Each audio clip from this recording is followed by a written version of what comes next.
चलिए दोस्तों, आज हम डिस्कस करेंगे problem based on density of unit cell.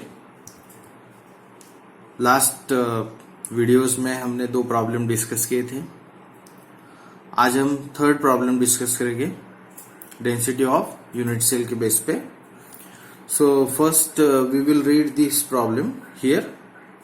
Niobium forms BCC structure. The density of niobium is 8.55 gram per centimeter cube and the length of unit cellage is 330.6 picometer. How many atoms and unit cells are present in 0.5 gram of niobium? तो ये problem थोड़ा different है और इसमें आपको पूछा गया है कि कितने एटम्स प्रेजेंट है 0.5 ग्राम नियोबियम में और कितने यूनिट सेल्स 0.5 ग्राम नियोबियम में प्रेजेंट है। मतलब 2 चीजें आपको पूछी है। तो चलिए हम स्टार्ट करते हैं। सो व्हाट इज गिवन? गिवन क्या है? तो सबसे पहले हमें दिया है डेंसिटी, ओके, 8.55 ग्राम पर centimeter cube. So here we can write rho is equal to 8.55 ग्राम पर सेंटीमीटर क्यूब। ये हमें डेंसिटी यहाँ पे दी है। उसके बाद what is given? Edge length. Edge length हम कैसे डिनोट करते हैं? By small A, okay. तो यहाँ पे ए की वैल्यू क्या रहेगी? 330.6 picometer, okay, 330.6 picometer. So I am writing here 330.6 picometer. इसे हम कन्वर्ट करते हैं। किस में कन्वर्ट करेंगे? We will convert it into centimetre, क्योंकि डेंसिटी सेंटीमीटर में दी है तो हम इसे किस में कन्वर्ट करेंगे? सेंटीमीटर में कन्वर्ट करेंगे। So this is 330 point here 6 into 10 raised to minus 10 centimetre, okay. अभी ये 10 raised to minus 10 है, यहाँ पे 330.6 है, तो ये डिजिट हम यहाँ पे लेफ्ट साइड में शिफ्ट करेंगे, okay. So this is what 3.306 into 10 raised to minus 8 centimetre. तो ये हमें यहाँ पे 3.306 इंटू 10⁻⁻⁸ सेंटीमीटर ये वैल्यू मिल गई। अभी हमें और क्या दिया है? हमें दिया है number of atom, small N दिया है, ओके। तो small N is equal to 2। तो ये कैसे पता चला हमें कि एन की वैल्यू 2 है? तो हम यहाँ पे लिखेंगे type of structure BCC. BCC दिया है, BCC body centered cubic cell. तो इसमें 2 एटम्स होते हैं, राइट। तो हम यहां पे लिखेंगे सिंस टाइप ऑफ क्रिस्टल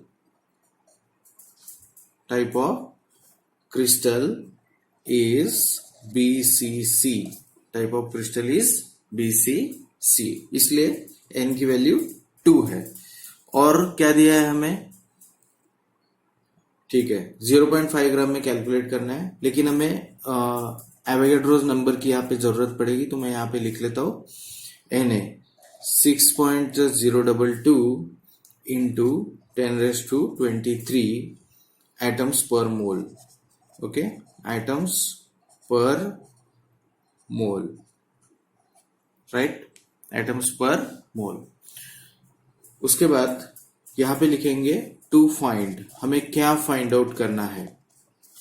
तो फर्स्ट तो हमें मोलर मास नहीं दिया है, ओके, नियोबियम का, तो वो फाइंड आउट करना पड़ेगा हमें। So first here molar mass of niobium, molar mass of niobium,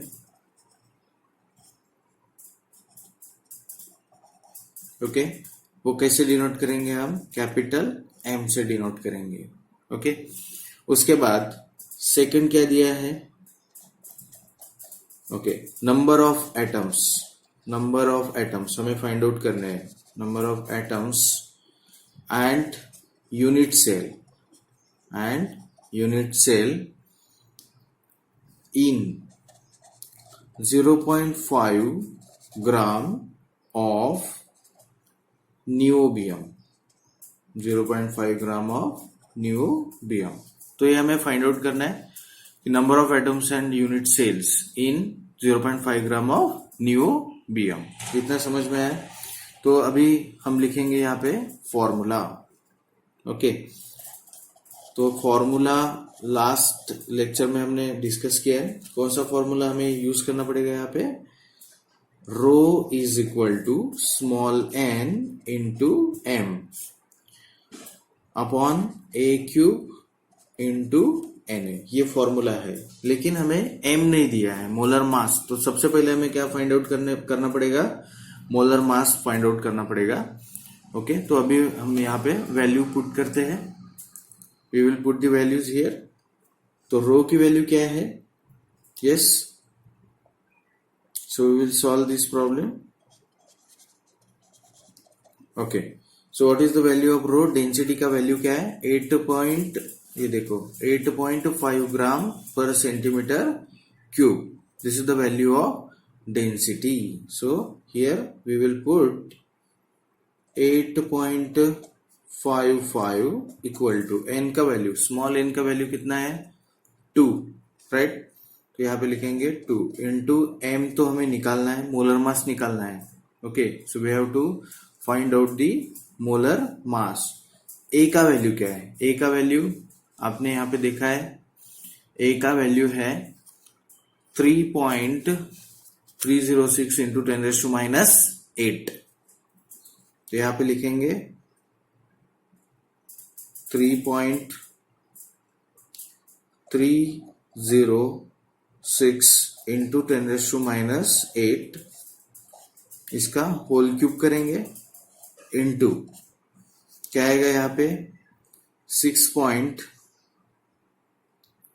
Avogadro's number आपको पता है, एवोगैड्रोस नंबर, ये देखो, ये Na की वैल्यू आपको यहाँ पे डालनी है, 6.022 इंटू 10⁻23। ओके, तो इसको थोड़ा रीअरेंज कर लेते हैं, हमें m निकालना है यहाँ पे।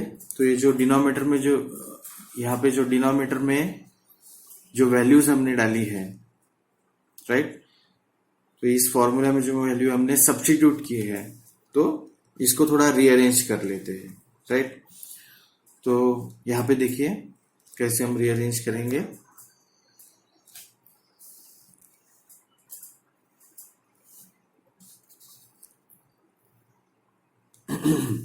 ये जो डिनोमिनेटर में है वो इधर जाएगा, तो m इक्वल टू, मैं सीधा सीधा लिखता हूं यहाँ पे, m इक्वल टू क्या रहेगा?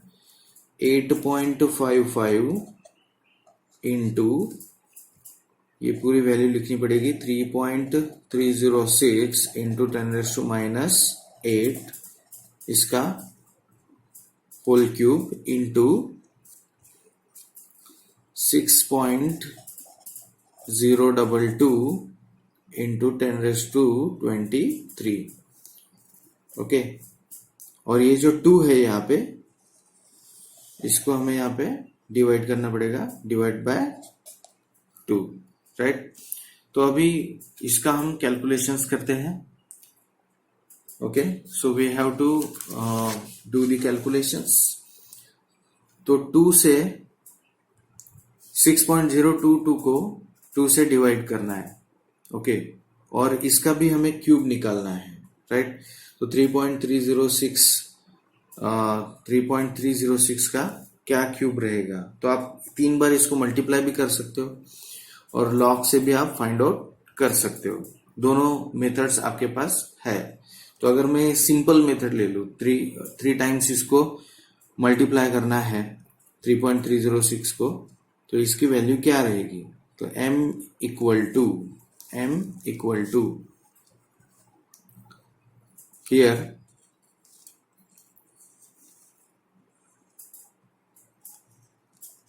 8.55 इंटू इसका क्यूब आएगा 36.1334। अगर आप मल्टीप्लाई करोगे तो इतना इसका क्यूब आएगा, इंटू 10⁻⁻8 इंटू 3 क्या होगा 10⁻24 इंटू, अब ये 6.022 को 2 से डिवाइड करना है तो इसकी वैल्यू कितनी रहेगी 3.011 इंटू 10⁻23। ओके, तो हमारे पास इतनी सारी वैल्यूज है। तो अभी पावर को हम सॉल्व कर सकते हैं 10⁻24 और 10⁻23, तो क्या होगा 10⁻1 होगा यहाँ पे। So here we can write 8.55 into, अब देखो यहाँ पे 10⁻1 रहेगा तो मैं क्या करता हूँ इस डिजिट को यहाँ पे शिफ्ट कर देता हूँ, 3.6 होगा फिर यहाँ पे 3.61334 इंटू 3.011, राइट। तो ये मल्टीप्लीकेशन आया यहाँ पे और ये हमें फाइंड आउट करना है कि इसकी वैल्यू क्या रहेगी। ओके,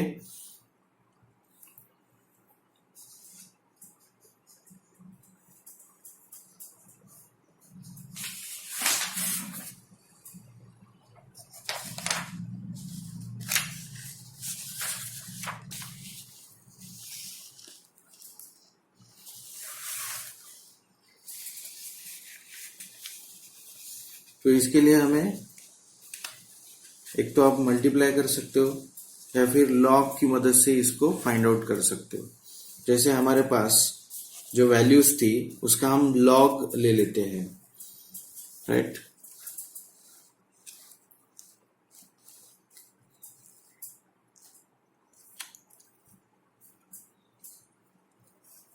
तो चलिए हम इसका लॉग फाइंड आउट करते हैं। Log of 8.55 plus log of 3.61334 plus log of 3.011। Okay, तो इसका log हम फाइंड आउट करेंगे। सो लुक एट हियर, हमारे पास लॉग टेबल है, लॉग टेबल से हम लॉग फाइंड आउट करेंगे। तो इसका कैरेक्टरिस्टिक्स कितना आएगा 0.85 का 5 में देखना पड़ेगा लॉग, 85 का लॉग 5 में देखिए यहाँ पे।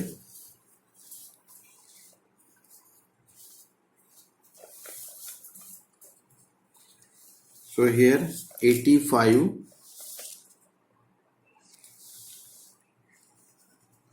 85 का लॉग 5 में कितना आ रहा है 9320 दिख रहा है आपको, 85 का 5 में। सो 9320 आ रहा है, राइट। तो यहाँ पे लिखते हैं 9320 प्लस हियर 0 पॉइंट, इसका भी कैरेक्टरिस्टिक्स कितना आएगा 0 पॉइंट।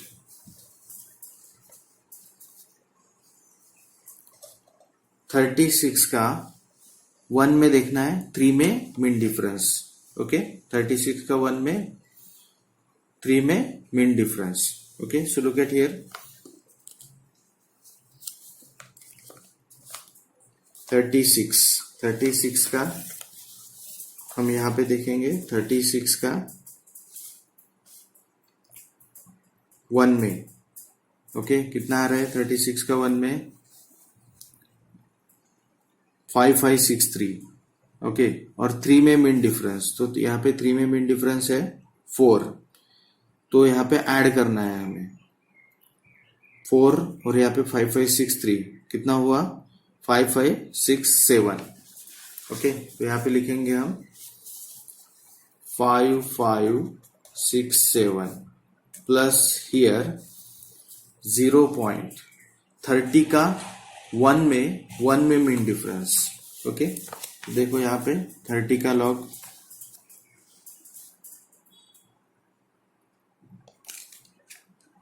30 का 1 में और 1 में ही मीन डिफरेंस देखना है हमें। 1 में मीन डिफरेंस कितना है 1, तो 4786 है और उसमें एक ऐड करना है 4787 हो जाएगा। So this is 4787। ओके, तो अभी ये लॉग की हमें एडिशंस करनी है। ओके, तो इसकी एडिशंस कितनी होगी?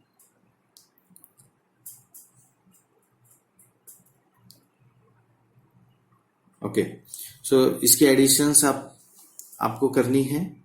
तो ये 7 + 7 14, 14 + 0 कितना हो रहा है? ये हो रहा है 4। ठीक है, 14 हुआ। 14 का यहाँ पे 4 लिखना पड़ेगा, 1 यहाँ पे देना पड़ेगा। तो 8 + 1 9, 9 + 6 15, 15 + 2 17। ओके, यहाँ पे 17 का 7 आएगा, फिर से 1। 8 + 5 8 + 5 13, 13 + 3 16। तो 16 का 6 लिखेंगे, फिर से 1।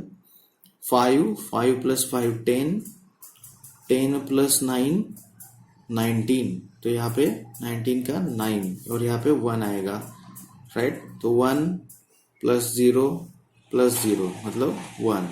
तो यहाँ पे क्या आएगा 1.9674। अभी हमें क्या करना है, इसका एंटी लॉग लेना है, राइट। तो एंटी लॉग ऑफ 1.9674। ओके, तो एंटी लॉग हमेशा कैरेक्टरिस्टिक्स का लिया जाता है और जो 1 है वो 10 का पावर होता है। तो हम इसको ऐसे भी लिख सकते हैं, राइट, ऐसे भी लिख सकते हैं। Anti log of 0.9674 into 10⁻1। ये जो कैरेक्टरिस्टिक्स है वो 10 का पावर होगी, जितनी भी होगी वो 10 का पावर बनेगी। ओके, तो हमें एंटी लॉग देखना है। यहाँ पे एंटी लॉग 0.9674 का एंटी लॉग हमें यहाँ पे देखना है। ओके, तो अभी एंटी लॉग टेबल से हम फाइंड आउट करेंगे। ओके, 0.96 का 7 में 4 में मीन डिफरेंस देख सकते हो आप यहाँ पे। 0.96 का 7 में कितना आ रहा है 9268, 9268 यहाँ पे आप देख सकते हो। और मीन डिफरेंस किस में देखना है, 4 में मीन डिफरेंस देखना है। तो यहाँ पे आप 4 में मीन डिफरेंस देखो 9268 और यहाँ पे 4 में मीन डिफरेंस कितना आ रहा है 8। तो 9268 + 8 करना है, तो कितना हुआ 9276। So this is 9276, right. तो यहाँ पे हमें एक पॉइंट मिलेगा और यहाँ पे हमारे पास 10⁻1 था। तो सो दिस इज 10⁻1। तो कितना हो रहा है टोटल 92.76। तो हमें हमारा आंसर मिल गया हमें 92.76, राइट। तो ये 92.76 क्या था, 92.76 क्या था, ये था m। अगर आप देखेंगे यहाँ पे तो ये देखिए, ये m हमने फाइंड आउट किया था। ओके, ये m हम फाइंड आउट कर रहे थे, तो ये m लॉग की मदद से हमने फाइंड आउट कर लिया है। इनका मल्टीप्लिकेशन कितना आ रहा है with log table, it comes around 92.76। तो m की वैल्यू यहाँ पे 92.76 which is nearly equal to what 93। वो नियरली 93 के इक्वल हो जाएगी, ठीक है। क्योंकि मोलर मास हम ज्यादातर होल नंबर में लिखते हैं। जब तक वो 0.5 का डिफरेंस है तो 0.5 रखेंगे और उससे ज्यादा है तो हम कन्वर्ट कर देंगे। तो 93 है मोलर मास। अभी हमें एक फैक्टर यहाँ पे यूज करना है। ओके, तो मोलर मास का मतलब होता है 1 मोल, राइट। मोलर मास का मतलब होता है 1 मोल। हम यहाँ पे एक फैक्टर तैयार करते हैं, 1 मोल ऑफ नियोबियम। तो नियोबियम का मोलर मास कितना आया? 93। तो 1 मोल ऑफ नियोबियम कितना होता है? 93 ग्राम। तो यहाँ पे मैं लिखता हूं 93 ग्राम कंटेन्स। और इसमें कितने होते हैं? 93 ग्राम कंटेन्स कितना होता है? 1 मोल में कितने पार्टिकल्स होते हैं या फिर एटम्स होते हैं? 6.022 इंटू 10⁻23 एटम्स होते हैं, राइट। देयरफॉर अभी 1 मोल में इतने होते हैं, मतलब 93 ग्राम में इतने होते हैं 6.022 इंटू 10⁻23 एटम्स। ये एवोगैड्रोस नंबर है। तो 0.5 ग्राम में कितने रहेंगे? So here 0.5 gram of niobium, 0.5 gram of niobium contains, ठीक है। इसको हम x ले लेते हैं, x नंबर ऑफ एटम्स। तो इसको क्रॉस मल्टीप्लाई करना है, ओके। ये फैक्टर तैयार हो गया। अभी हमें क्या करना है? Cross multiply. तो x को 93 से मल्टीप्लाई करो, x इंटू 93 इक्वल टू ये जो 0.5 ग्राम है वो इससे मल्टीप्लाई करो एवोगैड्रोस नंबर से, 0.5 into 6.022 into 10⁻23। So therefore here x equal to क्या हो जाएगा? 0.5 इंटू 6.022 इंटू 10⁻23 डिवाइडेड बाय 93। अभी देखो 0.5 मतलब 1/2, तो 6.022 को 1/2 मतलब 2 से डिवाइड करना पड़ेगा। तो कितना रहेगा यहाँ पे? 3.011 इंटू 10⁻23 डिवाइडेड बाय 93, ओके। तो ये आप सिंपल इसको डिवाइड कर सकते हो। अगर आप 93 से डिवाइड करोगे तो लॉग की कोई बहुत ज्यादा जरूरत नहीं है। तो यहाँ पे आपको जो वैल्यू मिलेगी दैट इज 0.0324 इंटू 10⁻23, ओके। इसको थोड़ा डिजिट शिफ्ट कर दो, ओके। ये बहुत ही कम वैल्यू है। देखो यहाँ पे डिवाइड किया हमने 3.011 डिवाइड बाय 93, तो इसका कितना है? 0.0324 इतना आया। तो अभी हम क्या करेंगे? इसका 3 पॉइंट समथिंग में कन्वर्ट कर देंगे। तो हमें क्या करना पड़ेगा? हम इस नंबर को